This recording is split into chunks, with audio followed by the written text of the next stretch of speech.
नमस्कार। विचार मंथन में आपका एक बार फिर स्वागत है।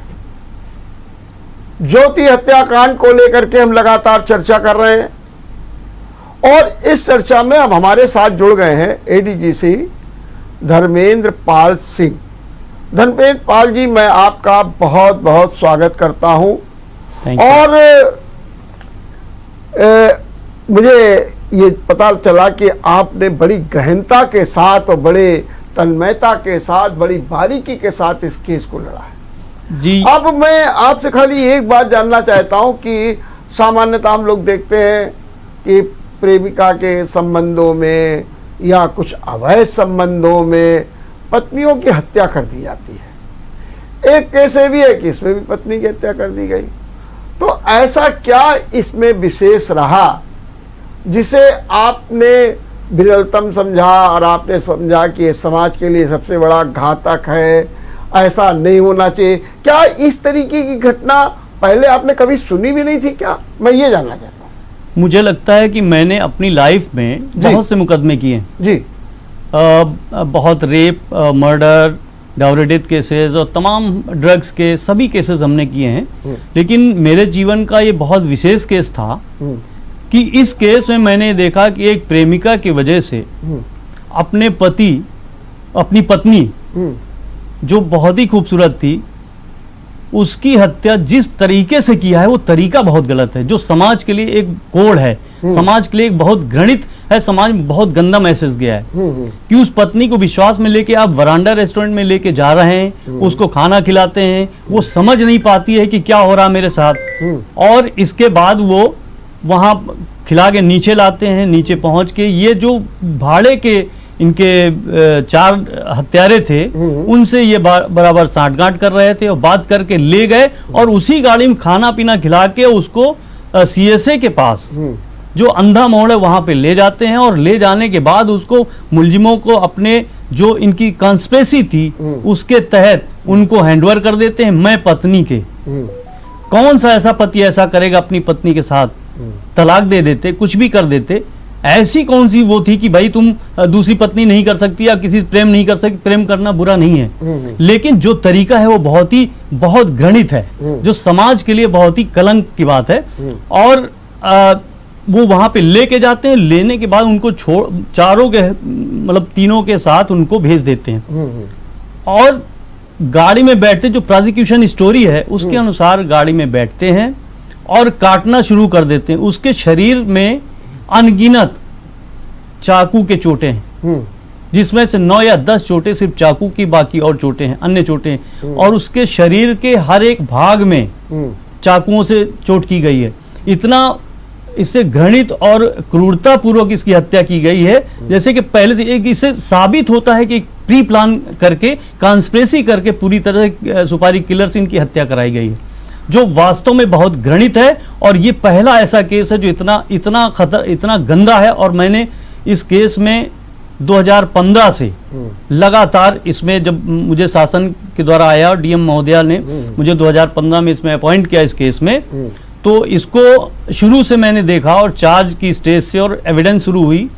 उस समय डिस्ट्रिक्ट जज थे, उनकी अदालत में शुरुआत हुई एविडेंस की। तो एक इसमें जरा बताइए कि इसमें एक प्रकरण ये भी आया था कि होटल बरांडा में ही पति पत्नी में झगड़ा हो गया था। हाँ, ये बात सच है। जो प्रोसिक्यूशन, तो क्या वो कारण नहीं बन सकता? पार्डन? मैंने वो कारण नहीं बन सकता कि वहां पर ऐसी कोई बात हो गई है, इतनी उत्तेजना में आ गए जिसने उसने एकदम निर्णय ले लिया कि मरवाना है, ये या पहले से प्री प्लान था तो झगड़ा किया गया? क्या हुआ उसमें? नहीं, देखिए ये चीज उसी का परिणीत है जी। पहले जो कॉन्स्पिरेसी करी वो उसका एक तरह से हम कहेंगे कि वो एक लास्ट उसके साथ गुस्सा आ गया क्योंकि प्री प्लान था। उस घटना सिंपली, कोई बहुत पति पत्नी होते हैं आपस में झगड़ते हैं लेकिन किसी की हत्या कोई नहीं करता। इससे साफ जाहिर है कि कॉन्स्पिरेसी थी और कॉन्स्पिरेसी करके प्रेमिका के। अच्छा, ये बात बिल्कुल आपने इसको 2 बार अभी कहा, आपने बहुत अच्छे ढंग से बात की जी। जैसे आपने कहा कि तलाक दे देते, ये कर देते जी, जी। और आपने कहा कोई ऐसा नहीं करता है जी। मेरा सवाल ये है कि वो कौन सी परिस्थितियां आपने प्रस्तुत की कोर्ट के सामने जिसमें ये कहा गया कि ये परिस्थितियां थी जिसके कारण पीयूष ने अपनी पत्नी को मारने के लिए षड्यंत्र किया। यस, अब इसमें देखिए ऐसा मेन चीज मोटिव है जी। जो सर्कमस्टांशियल एविडेंस का केस है, इसमें मोटिव होता है, मेन देखा जाता है मोटिव। इसमें चूंकि प्रेम संबंध थे, ये पहले से भी आया है कि इसमें जो प्रोसिक्यूशन स्टोरी में है कि इनके पहले से प्रेम संबंध थे, शादी की बात पीयूष से भी चली थी, लेकिन इसमें घर वाले, लड़की घर वालों ने शायद किसी कारण से बात नहीं बनी और मना कर दिया।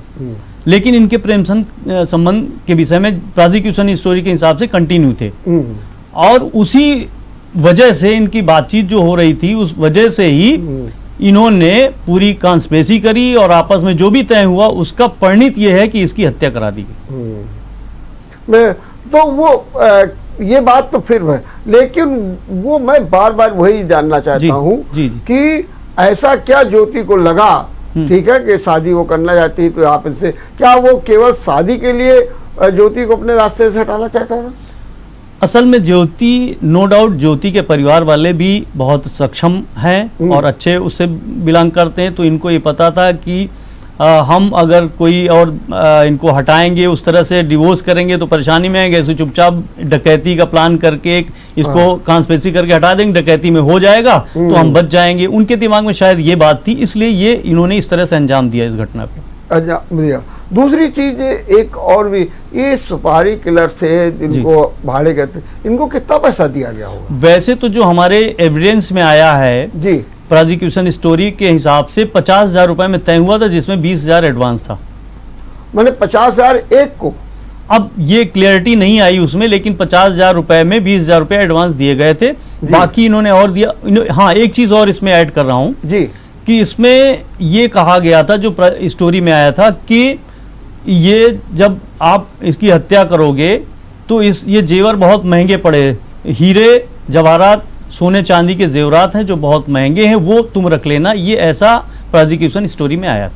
अच्छा, माने कि वो तो पैसा ले लेना, हाँ, और साथ में जो इनके जेवर हैं, हाँ, वो लेकिन वो भी उनकी क्या बरामदगी हो पाई? यस, उनकी बरामदगी हुई थी। ये अवधेश, हाँ, रेनू और सोनू की निशादेही पर पुलिस पार्टी गई और इंडियन ऑयल है, जो इंडियन ऑयल के पास एक पोल है लोहे का, उसी के अंदर ये मृतका ज्योति के 3 अंगूठियां थी, जिसमें एक हीरे की थी, एक पन्ना की थी और एक और थी कोई, और बालियां थी कान की, उसी में छिपा के रखा था। इन तीनों की निशादेही पर वहां पे बरामद हुआ। ये 27 की जो रिकवरी होती है इस सर्कमस्टांशियल केस में ये बहुत महत्वपूर्ण होती है, और इनकी निशादेही इनकी व्यक्तिगत नॉलेज में होता है, वही बता पाए कहाँ पे उसने छुपाया है, और ये एविडेंस में एडमिसिबल है। तो ये कहाँ छुपाया, वो जाके उन्होंने बताया कि साहब यहाँ मैंने छुपाया है, और वहां से उसको रिकवर किया गया। वो एक बहुत मजबूत कड़ी इस केस के लिए साबित हुई। दूसरा एक हमको जरा ये भी जरा समझाइए कि ये केस हो जाता है, इसमें बाकायदे पुलिस में जाता है, पुलिस में, और उसके बाद भी ये जो इनकी जो माँ है उनका भी आरोप आया है कि वो भी साक्ष्य में नहीं थे, तो बरी हो गए, उनके भाई भी बरी हो गए। ऐसा कुछ क्या कारण था? देखिए, ये जब हमने पहले शब्द इस्तेमाल किया कॉन्स्पिरेसी, और ये टोटल जो केस है कॉन्स्पिरेसी पे ही डिपेंडेंट है, और इस कॉन्स्पिरेसी में मुझे जहां तक लगता है जो प्रोसिक्यूशन स्टोरी में आया था, उससे ऐसा लगता है इनके माँ बाप और भाई बहन, इनको सबको जानकारी इस बात की थी कि पीयूष ऐसा करने वाला है या कर रहा है। हाँ। और ऐसी स्टोरी ये चलती रही, माँ बाप को पता था, माँ बाप और इनके भाइयों को। तो ये फिर कैसे गए? इसीलिए इनको इसमें एविडेंस बनाया गया। एक्चुअली क्या है कि उसमें मैं ये कहूँगा एविडेंस तो थी, लेकिन मैं ये कहूँगा एक तरह से कि शायद अब चूंकि जजमेंट में आ गया तो मैं यही कहूँगा थोड़ी एविडेंस कहीं ना कहीं वीक रही होगी हमारी, तो इस वजह से उनको दोषमुक्त किया गया। लेकिन उसको अभी हमें जजमेंट मिलेगा ऑनरेबल कोर्ट से सर्टिफाइड, तो फिर उसको मैं अभी स्टडी करूंगा, जो उसके लीगल पहलू होंगे उनको देखूंगा, फिर आगे जो कार्रवाई हो मैं करूंगा। अच्छा, ये क्या आप इनके खिलाफ ही अपील में जाएंगे या फिर आजीवन कारावास को फांसी में बदला जाए, इसके लिए भी अपील में जाएंगे आप? देखिए, ये तो अब वो अभी कुछ कहना मुश्किल है। हम जब इसको जजमेंट को पढ़ लेंगे, स्टडी कर लेंगे जी। कि इसमें क्या कमियां हैं, वास्तव में क्या हमें इसमें जाना चाहिए, तो हम जरूर जाएंगे। हालांकि मैंने ऑनरेबल कोर्ट के सामने आज आर्गुमेंट हुई, तो उसमें मैंने कुंजू सुप्रीम कोर्ट का एक लीडिंग केस है ऑनरेबल सुप्रीम कोर्ट का, उसको मैंने रेफर किया और उसके ग्राउंड बताया कि वो प्रेमिका की वजह से ही हत्या की थी और 2 बेटियों की हत्या का केस ऐसा था प्रेमिका, इसी केस से मिलता जुलता। करीब 6 रूलिंग ऑनरेबल सुप्रीम कोर्ट की मैंने कोर्ट की थी आज इसी पॉइंट पे, मृत्युदंड पे। ऑनरेबल कोर्ट ने उसको सुनने के बाद, लेकिन माननीय न्यायालय ने जो दंड दिया है वो उम्र कैद में दिया है।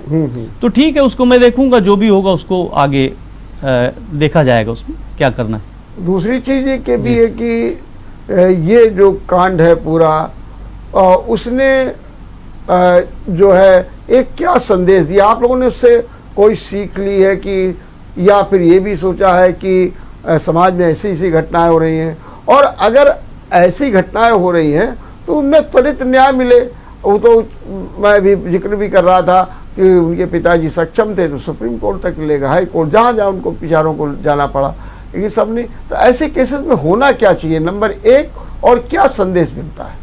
देखिए, ऐसे केसेस जब होते हैं तो बहुत स्तब्ध हो जाती है हमारी पूरी जनता, हमारा समाज, कि ऐसी घटना हुई क्यों, ऐसा पति ने सोचा कैसे। तो एक तो ये चीज आती है। दूसरी चीज आती है कि आपने कहा कि इसमें क्या होना चाहिए ऐसे केसेस में। तो ये बात बिल्कुल सही है कि जहां पे महिलाओं के मामले हैं, हमारे सरकारें और हमारी honourable high court, supreme court, सारे लोग इन केसेस को फास्ट ट्रैक कोर्ट में चलाने की अनुमति देते हैं। हालांकि इस केस में पहले शुरू में तो थोड़ा सा स्लो रहा, लेकिन बीच में जब हाई कोर्ट बेल में गए लोग, तो वहां से डायरेक्शंस मिल गए। तो 3 डायरेक्शंस हमको मिले हैं, तो उसके आधार पे हम लोगों ने इसको बहुत खींचा, और लास्ट में ऑनरेबल सुप्रीम कोर्ट का जो डायरेक्शन आया है, उस डायरेक्शन ने बिल्कुल बाइंडिंग्स कर दी थी कि ये लास्ट है, आपको अंतिम अवसर दिया जाता है, इसके बाद कोई अवसर नहीं दिया जाएगा, और हर हालत में केस का जजमेंट हो जाना चाहिए।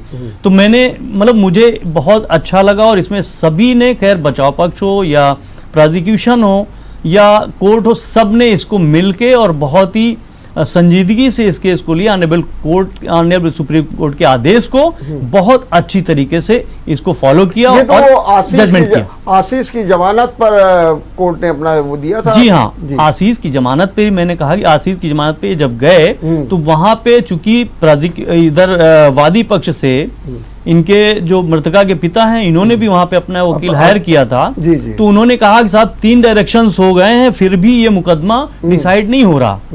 इस बात पे ऑनरेबल सुप्रीम कोर्ट ने, जो अभी honourable UA Lalit honourable justice थे, उन्होंने कहा अरे ऐसी बात है। उन्होंने तुरंत इसको टेकअप किया और बोले कि लाइए इसको तुरंत। उसमें जो वहां पे मुझे एडवोकेट से जानकारी मिली कि भाई इस तरह से, फिर उन्होंने तुरंत इसमें ऑर्डर किया कि 3 महीने के अंदर इसका जजमेंट किया जाए, और इवन यहां तक भी कहा गया कि इसको जल्दी से कर दिया जाए। तो हम लोगों ने सबने सपोर्ट किया और हो गया। लेकिन ये फास्ट ट्रैक में क्यों नहीं गया? देखिए, फास्ट ट्रैक कोर्ट में चूंकि ये 2014 का मामला है जी, और तब शायद ये फास्ट ट्रैक इतना पहले बनी थी, फिर बीच में ब्रेक हो गई थी, तो फास्ट ट्रैक का ऐसा कुछ नहीं था। लेकिन ये फास्ट ट्रैक की तरह ही चला। इसमें क्या हुआ कि बीच में जब आया कि भाई बहुत स्लो है, तो उस समय तत्कालीन डिस्ट्रिक्ट जज थे AK गुप्ता साहब, जिनकी कोर्ट में चल रहा था 2015 के आसपास। तो फिर उनसे हम लोगों ने जब रिक्वेस्ट की कि सर ऐसा इस तरह तो ये 10 साल नहीं होगा, तब उन्होंने कहा कि हाँ ये बात सही। तो उन्होंने 3 दिन इसको लगाया, इसको 3 दिन वीक में लगाया, सप्ताह में, और इसका ट्रायल फिर तेजी से शुरू हुआ। तो मुझे लगता है कि इसमें हम लोगों ने काफी, चूंकि बहुत बड़ी फाइल है, कम से कम 3000 पेज की केस डायरी थी, इसको स्टडी करना, इसको करना कोई आसान नहीं होता है, बहुत मुश्किल काम होता है।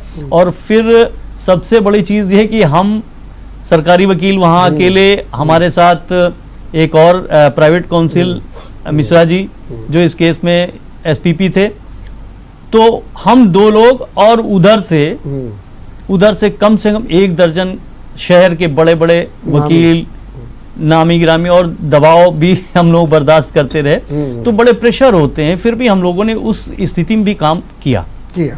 अब कुल मिलाकर के हम आपसे एक सवाल पूछना चाहते हैं जी। कि इस कांड से जी समाज को क्या सबक लेना चाहिए, इस कांड से विधि जगत ने क्या कोई सबक लिया है, क्या पुलिस को कोई अपनी कार्रवाई में कोई सबक लिया, कुल मिलाकर के, या फिर आपको इसमें ऐसा कौन सा पक्ष लगा? दो बातें हैं, एक तो सबक लिया और दूसरा ऐसा कौन सा पक्ष आपको लगता है जो अन्य मुकदमे में कभी आपको देखने को नहीं मिला और ये इसमें देखने को मिला?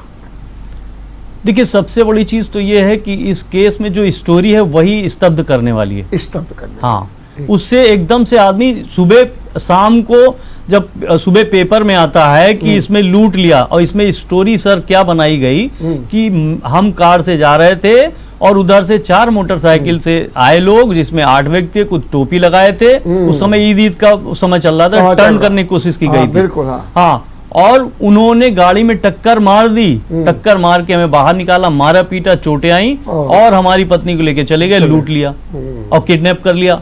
ये एक स्टोरी फॉल्स फेक स्टोरी बनाई, ये भी कॉन्स्पिरेसी का एक हिस्सा है। और ये बनाने के बाद उन्होंने जो है इसको परिणित किया, जबकि बाद में स्टोरी फेक साबित हुई। ठीक बात है जी। तो अब मैं ये जानना चाहता हूँ कि समाज को इससे क्या सबक लेना चाहिए, विधि जगत को भी कोई सबक लेना चाहिए, ये समाज में जो हमारे अभिभावक हैं उनको भी कोई सबक लेना चाहिए, क्या कुछ इसमें सबक लेने वाली चीज़ है? जी हाँ, बिल्कुल ये है कि देखिए, अब जो है जो शादी संबंध होते हैं जी, उनको लेके हर पेरेंट्स हालांकि अवेयर हो गया है और अवेयरनेस होनी चाहिए, क्योंकि बच्चे बाहर पढ़ने जाते हैं, उनकी जो चीज़ें हैं अब बदल गई हैं, तो उस परिवेश में रहते हैं, थोड़ा सा अब इंडिपेंडेंट भी हो गए हैं, चाहे मेल हो फीमेल, तो अपनी उनकी थोड़ी सी लाइफ है, अपने हिसाब जीना चाहते हैं, उसमें थोड़ी सी दिक्कतें आती। तो हम सारे पेरेंट्स को इस बात को अवेयर होना पड़ेगा कि बच्चों के साथ शादी भी हो या ब्याह या पढ़ने जाते हैं तो उनको थोड़ा सा हमें संपर्क में रहना चाहिए। हमें इन सब चीज़ों को बहुत ही ध्यान, किसी भी छोटी चीज़ को छोटी नहीं समझना चाहिए इस मामले में, और बहुत ही केयरफुली बच्चों के ऊपर ध्यान देना चाहिए। और समाज में एक मैसेज ये जरूर गया है कि अगर बुरा करोगे तो बुरा ऐसे भुगतना पड़ेगा, पैसे चाहे कितने हो आपके पास। एक पॉइंट और अंत में जी सर, कि क्या कारण था कि इसके पहले जी जबलपुर में केस होता है, ज्योति की माया देवी कराती हैं जी, जिसमें पीयूष और उनकी माँ, ये सब लोग अभियुक्त भी होते हैं जी, पिता भी अभियुक्त होते हैं जिनका तो निधन हो गया, और उसमें ये लोग समझौता कर लेते हैं। क्या ये समझौता करना भी ज्योति के परिवार वालों को या मायके वालों के लिए एक बहुत बड़ी चूक हो गई? नहीं, मुझे ऐसा नहीं लगता है। देखिए, ऐसा है कि जब शादी हुई, उन्होंने जो भी तयशुदा हो या जो भी इनका संकल्प रहा हो, उन्होंने पैसे खर्च किए। बड़े लोग हैं, पैसे वाले हैं, निश्चित रूप से लाखों रुपए खर्च किए होंगे। तो जब खर्च हुआ और बेटी भी नहीं रही तो उन्होंने 406 का मुकदमा किया था वहाँ, अमानत में खयानत की। मतलब जो स्त्री धन होता है, लड़की के पास जेवर, चाहे वो गिफ्टेड हो और चाहे वो दोनों तरफ से, चाहे लड़की की मैके से मिले चाहे ससुराल से, दोनों को हम स्त्री धन कहते हैं। और स्त्री धन जो है बेटी की होती है, और अगर उसके साथ इस तरह की घटना, हत्या जैसी विभत्स घटना हो जाए तो निश्चित रूप से ऐसा केस करके लेना मैं उचित समझता हूँ। नहीं, ये तो पहले हो गया था ना केस तो। ना, बाद में किया है, बाद में किया जी। अच्छा, तो उसमें समझौते की बात नहीं, कंप्रोमाइज हुआ। जो इन्होंने 2 बातें हुई, एक तो परिवार का मामला एक था, उससे मुकदमा हुआ था, और एक ये भी मुकदमा हो गया, 2 हुए ना फिर तो। नहीं, इस केस से वो उसका कोई कंसर्न नहीं था जी। अच्छा, इस केस से उसका कोई जी, ठीक बात है जी। चलिए, बहुत बहुत धन्यवाद धनपेश जी, आप आए और आपने बहुत अच्छे ढंग से अपनी बात रखी, और निश्चित रूप से एक ज्योति हत्याकांड एक समाज के लिए भी, विधि जगत के लिए, सबके लिए एक सबक है, और लोग समझें कि हमारे बच्चे क्या कर रहे हैं और उनको अच्छे रास्ते पर ले जाने का प्रयास करें। हमारी अनदेखी बच्चों के प्रति कहीं ना कहीं बड़ी घातक सिद्ध होती है, इस पर हमें विचार करना होगा और ऐसे कांड से सबक भी लेना होगा। देखते रहिए विचार मंथन। नमस्कार। अगर आपको हमारा वीडियो पसंद आया हो तो हमें लाइक करें, सब्सक्राइब करें और ज्यादा से ज्यादा शेयर करें, और हाँ, बेल आइकॉन दबाना ना भूलें ताकि हर खबर का अपडेट आप तक पहुंचे तुरंत। आप हमें इंस्टा, ट्विटर और फेसबुक पर भी फॉलो कर सकते हैं। हमारी आईडी है @JMT News।